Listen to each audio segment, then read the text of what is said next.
Good evening, and boy do we have a big development to discuss today. To start with, this man here is Mr. John Durham. He is, of course, the special counsel who is currently prosecuting a former Clinton campaign lawyer for allegedly lying to the FBI. And because of his case, many auxiliary details are coming out in regards to what was really happening inside of the FBI, both during Trump's first run for office as well as during his actual presidency. And according to a new batch of notes that were just released 4 days ago, it turns out that once President Trump sent out a tweet saying that he knew that he was being spied on, well, the FBI began to panic internally. And before we dive into the actual content of these notes, I want to give a big shout out to two of our investigative journalists, Jeff Carlson and Hans Mankey, who did a lot of the heavy lifting and deep research for the story. If you want to actually follow them, over on epoktv, they have their own awesome program called Truth Over News. You can find it. I'll throw a link to it down in the description box below. Now, specifically, what they uncovered was that 4 days ago, the attorneys representing Mr. Michael Sussman, who is the former Clinton campaign lawyer who allegedly lied to the FBI, and his attorneys released internal FBI documents in order to show that Mr. Michael Sussman was innocent. However, the irony of these documents, these notes that they actually released, was that for one, they do very little to exonerate Mr. Sussman. But at the same time, these notes provide quite a bit of information about what was really happening inside of the FBI back in the year 2017. So let's unpack that together. The notes that they released, you can see them up on screen for yourself, and they were written down by officials within the Department of Justice during a meeting that they were having with the leadership of the FBI. And this meeting, it took place on March 6th of 2017. And the reason that this date is so important is twofold. Because for one, it was only about a month and a half after President Trump assumed office. But secondly, and more importantly, it was only 2 days after President Trump sent out this very famous tweet. Quote, "Terrible. Just found out that Obama had my wires tapped in Trump Tower just before the victory. Nothing found. This is McCarthyism." Okay, so just to recap and properly set the stage for you. President Trump takes office. Then about a month and a half later, he publishes that tweet saying that he knew that the Obama administration had wiretapped Trump Tower. This then sets off alarm bells within both the FBI and the Department of Justice leadership. And so then, 2 days later, on a Monday morning, the leadership of the FBI had an emergency meeting with high-level officials at the Department of Justice. And that meeting is where these particular notes were taken. And I should reiterate that this was a high-level meeting. In attendance, you had people like Dana Boente, who was the acting U.S. Attorney General at the time. You had Andrew McCabe, who was the FBI Deputy Director. You had James Baker, who was General Counsel for the FBI, and so on and so forth, going down the list. Meaning that very likely, everyone involved took this meeting very seriously, and that's why you had such high-level brass in attendance. And so these meeting notes show that during this particular meeting, for one, President Trump's tweet, it put the FBI leadership into a panic since they were unsure of exactly how much President Trump knew about all their efforts to tie him up with Russia collusion allegations.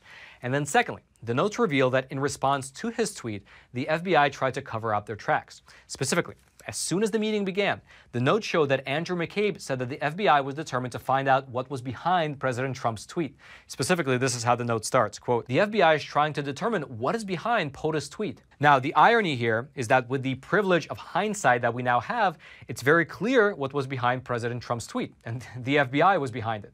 However, instead of owning up to it, instead of just coming clean with the acting director of the Department of Justice about all the activities that they were conducting behind the scenes against candidate Trump and then later President Trump, what the FBI did instead was during this meeting was that they doubled down, meaning that instead of telling the Department of Justice that they were winding down their investigations or that there is nothing to these Trump-Russia allegations, what the FBI did instead was that during this meeting, they told the Department of Justice that what they knew about Trump was really bad. And we really need to look at this in its proper context, because by this point, by March 6th of 2017, when this meeting was taking place, we now know for sure that the FBI was well aware that the Alpha Bank story was fake, that none of the claims in the Steele dossier were verified. They were aware of the fact that the Clinton campaign had a plan to vilify Trump by portraying him as a puppet of Russia, and so on. They were well aware of all these details. In fact, at this point in time, the FBI had already spent 3 days interviewing a man named Igor Danchenko, who was the primary source of the Steele dossier, and he basically disavowed almost every claim in that particular document. In short, the FBI knew that all the claims of Trump-Russia collusion had, up until that point, been proven to be fake. However, instead of owning up to that, instead of admitting that the evidence was faulty and that therefore that their operations were extremely questionable to say the least, well, the FBI chose to instead double down, and they misrepresented at least 4 main points. The first one, at least according to these meeting notes, is this, quote, "We were investigating anyone who doesn't smash that like button and also anyone who does not subscribe to the Facts Matter YouTube channel." Now, I'm of course kidding about that, although I will investigate anyone that does not smash that like button and subscribe button. But actually getting back to this document, the first point within these meeting notes is that the FBI repeatedly referred to the Steele dossier as being, quote-unquote, Crown reporting, suggesting that the Steele dossier was some kind of official research document produced by the UK government rather than by some former British spy who was ultimately paid by the Clinton campaign. Then secondly, the meeting notes showed that FBI agent Peter Strzok, who was in attendance, he actually lied to the Department of Justice during this particular meeting. That's because, at least according to the meeting notes, Peter Strzok told the justice officials something that quite literally could not be true. But this story requires a bit of backstory in order to explain. You see, the official narrative that the FBI has always been keeping to is that Mr. Alexander Downer, who was the Australian ambassador in London, he had a meeting with George Papadopoulos and discovered during that meeting that Trump had some kind of connection to Russia. Mr. Downer then allegedly took that information to the FBI, who then used it to initiate their spying activities against the Trump campaign, meaning that at least in their official story, it was Mr. Alexander Downer's testimony that initiated the FBI's Trump-Russia investigation. However, during this meeting, Peter Strzok told the justice officials that it was not the meeting with Papadopoulos, but instead it was a joke that President Trump said on the campaign trail that led Mr. Alexander Downer to come forward. Here's that joke just for your reference. That a person in our government, Katie, would delete or get rid of 33,000 emails. That gives me a big problem. After she gets a subpoena, she gets subpoenaed, and she gets rid of 33,000 emails. That gives me a problem. Now, if Russia or China or any other country has those emails, I mean, to be honest with you, I'd love to see them. Russia, if you're listening, I hope you're able to find the 30,000 emails that are missing. I think you will probably be rewarded mightily by our press. However, the reason that we know that this cannot possibly be true was because that joke that President Trump told on the campaign trail actually happened after Mr. Alexander Downer had already initiated the Trump-Russia investigation. And so the claim that the joke was somehow the spark could not possibly be true. Then, thirdly, during this meeting, the FBI also lied to the justice officials about the FISA warrant that they were using to spy on Carter Page, who was a former Trump campaign official. They claimed during this meeting that their spying efforts were quote-unquote fruitful when actually their investigation had revealed nothing nefarious, which was something that the FBI was well aware of by this point.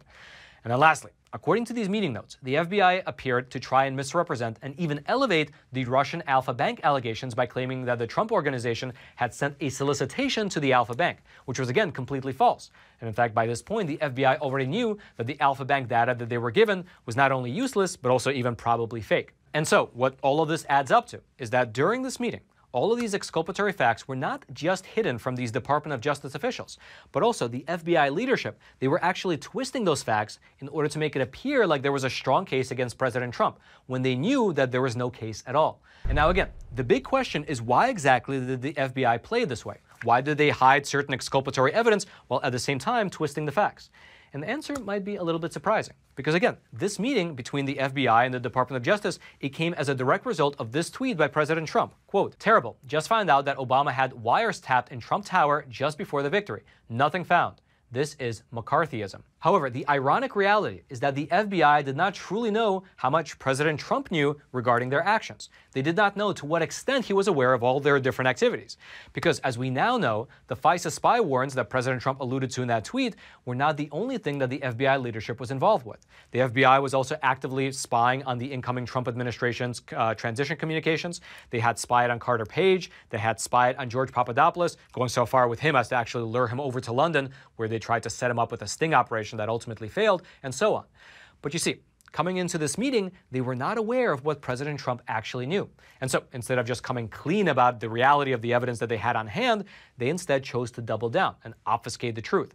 At least that's what these meeting notes show. And perhaps as the Durham trial continues, and more documents are revealed, well, more and more truth will come to light and give us more details about what was really happening inside of the FBI during this tumultuous time.